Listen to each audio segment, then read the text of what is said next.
Good morning, everyone. Happy Wednesday morning to you, and welcome back to Morning Musings. My name is Don K. Preston. I am the president of Preterist Research Institute of Ardmore, Oklahoma. I appreciate so very, very much you being with me. I've just got to say, over the last several days, I've just been receiving a tremendous amount of private messages and private emails of people just rejoicing over discovering the videos, discovering the truth of fulfilled eschatology. And this was not this week, but last week I received one of the most heartening private emails of this individual who said that he just simply could not express enough his joy over having discovered fulfillment. He said his love of the Lord, his trust in the Bible, his love of Christ has been re-energized and invigorated because now he sees fulfillment. I tell you, this kind of this kind of sharing with me is just so much appreciated, and it is so encouraging to me. So, what's it say? Keep those cards and letters coming in.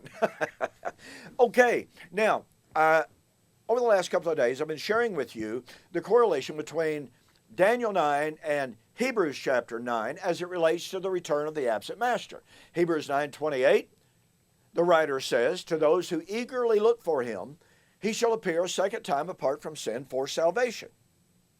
Well, Daniel chapter 9 promised the coming of salvation. It promised the bringing in of everlasting righteousness, right? Where's the dichotomy between these?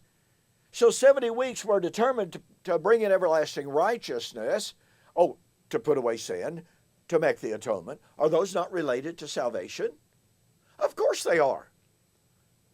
And Christ, the absent master, who had entered into the most holy place, that's his ascension, had done so and would come again to bring salvation, and they were eagerly looking for him. Now, as I took note yesterday, I well understand that there's a lot of controversy and claims. Well, the atonement had to be finished at the cross. Well, no, it didn't. Point number one, Christ offered himself as a sacrifice on the cross, but he didn't go into the most holy place at the time of the cross. Point number two, in the type and antitype, the high priest had to enter into the most holy place with blood. And there was no atonement without the offering of the blood in the most holy place. Period. End of story. By the way, I've just got to share this with you. I've made mention at different times that I'm good friends with a man in Israel. He is a renowned Hebrew scholar. Two of his sons are chief rabbis in Israel. His son-in-laws are chief rabbis, etc., etc. So I ask him biblical questions all of the time. And I ask him, what did the first century Jews, what did the ancient Jews believe? And probably 6 or 8 months ago, I was in written exchange with some individuals, and they were claiming the atonement was finished at the time Jesus offered himself as a sacrifice. So I asked my friend, I said, in the ancient understanding of Yom Kippur, was it viewed as a process involving offering of the sacrifice, entrance into the most holy place, return out of the most holy place, or are there any indications that anyone at any time believed that the Day of Atonement was completed when the high priest offered the sacrifice? And he wrote back and he said, to suggest that the Day of Atonement was finished and consummated prior to the high priest coming out of the most holy place destroys Yom Kippur. It is completely and totally unknown. Well, I shared that on Facebook, and you know what the response was? It was kind of twofold. Number one, I had one person tell me, well, yeah, but they weren't nothing but Jews, and they were ignorant unbelievers. Okay, so the Jews did not understand anything whatsoever, nothing about their own feast days. That's what you call an argumentum ad desperatum. Secondly,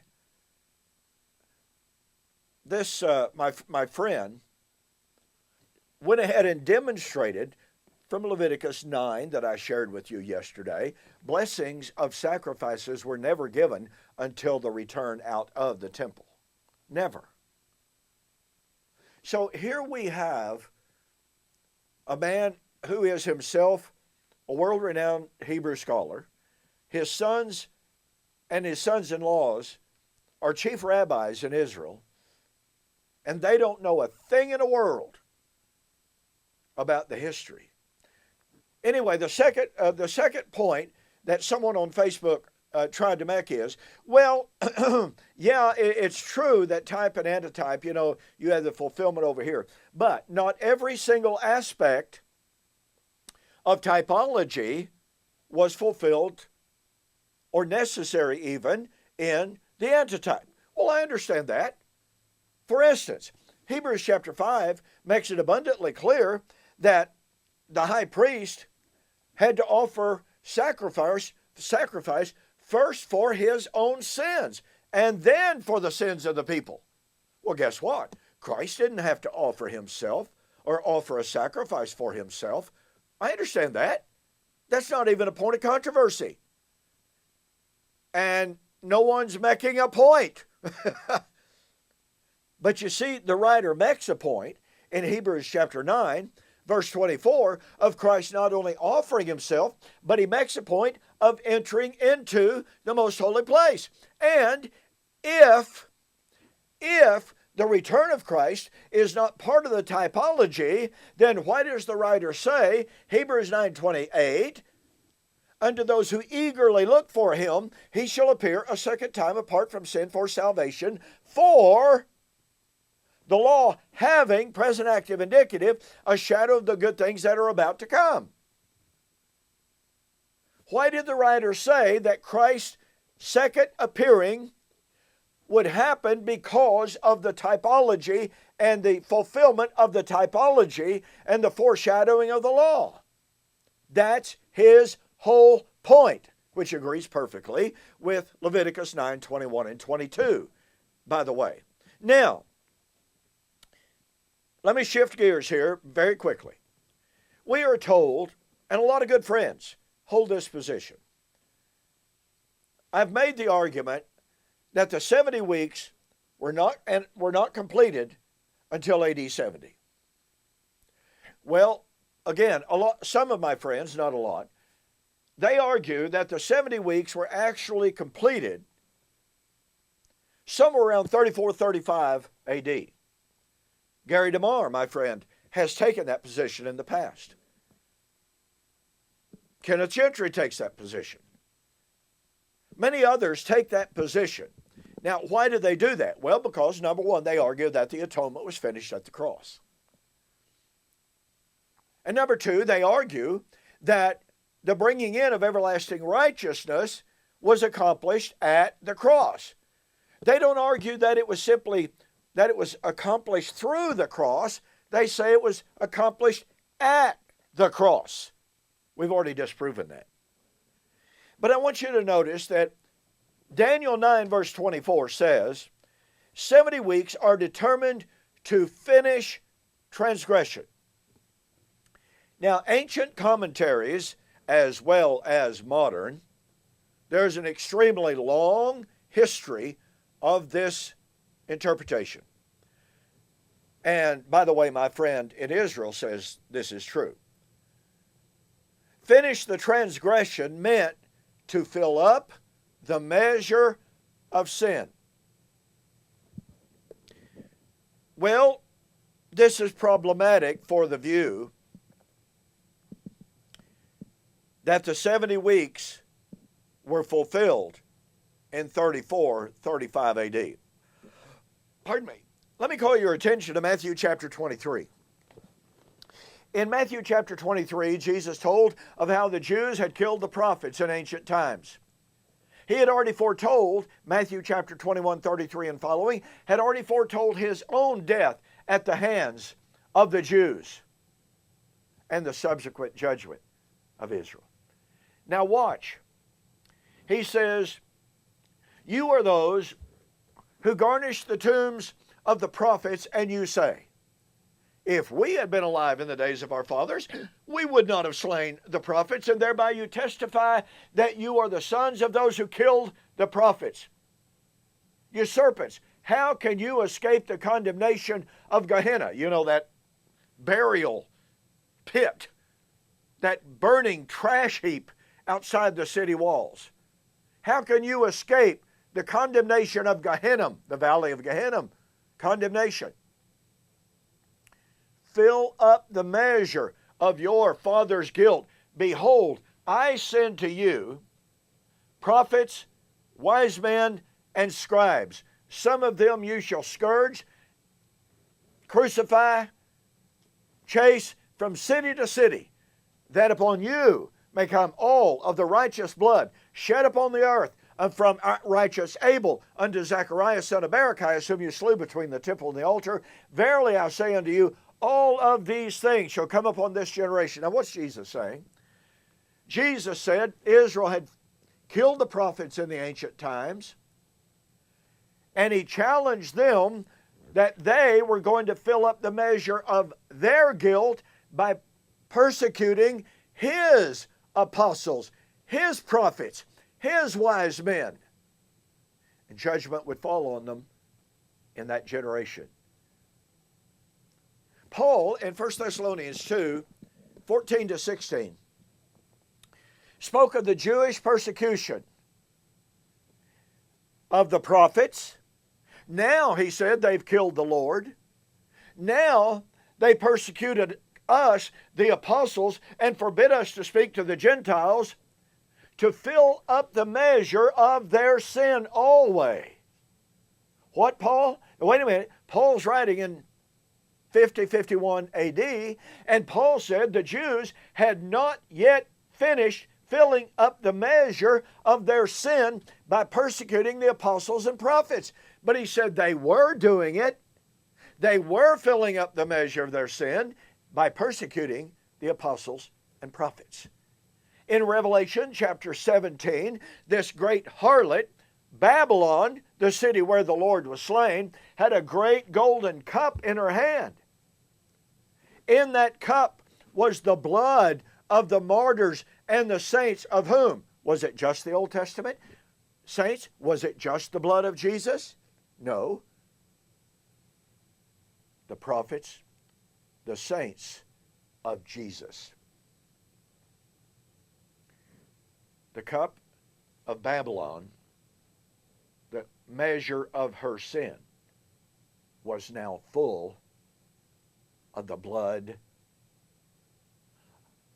of the saints of Jesus. Now remember, Jesus said to Israel, to Jerusalem, to the leaders, fill up the measure of your father's guilt. That was not accomplished at the cross. And it was not accomplished by 35 AD, ladies and gentlemen. It was accomplished through the killing of the apostles and the prophets of Jesus. Revelation chapter 18, 20 and through 24, it was Babylon that was guilty of shedding the blood of the apostles and the prophets of Jesus. And all the blood shed on the earth. Now look, there's no justification whatsoever for expanding that description from what Jesus described. Upon you may come all of the blood shed on the earth, from righteous Abel to righteous Zacharias. Folks, I'm sorry. Matthew 23 is the greatest commentary on Revelation 18, 20 to 24 that you can find, and it demands that Jesus and that John was speaking of first century Old Covenant Jerusalem. And here's what that means. It means the 70 weeks of Daniel chapter 9 were not fulfilled either at the cross or in 34 or 35 AD. It means that the 70 weeks of Daniel were fulfilled in the overwhelming flood of destruction of Jerusalem. After all, 70 weeks are determined upon your holy city. And the end, the natural end in the countdown, the end was that overwhelming flood of destruction that occurred in AD 70. So, here in Hebrews chapter 9, we have the sacrifice of Jesus, which contributed to the filling up of the measure of sin and of blood guilt. But Jesus was going to appear in a very, very little while in judgment of those who killed him and who were killing his apostles and prophets at that time, and that was Old Covenant Jerusalem. And that judgment, fulfilling the 70th week of Daniel, fulfilling the coming of the Lord out of the most holy place, occurred in AD 70.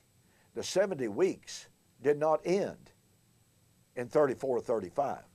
Listen, get a copy of my book. I don't think I've got one here on my desk. I've got lots of others anyway. Get a copy of my book. This would be a great time to take advantage of our discount, Preterist Pilgrim Weekend 2021 15% discount. Get a copy of my book, Seal Up Vision and Prophecy, and 70 weeks are determined for the resurrection. You get those two books, okay, and hey, get the discount. Okay, I am completely out of time. Again, be sure to take advantage of this fantastic discount that we're offering through all the way through August 2021, U.S. orders only. Thanks again for joining me. I'll see you on the flip side.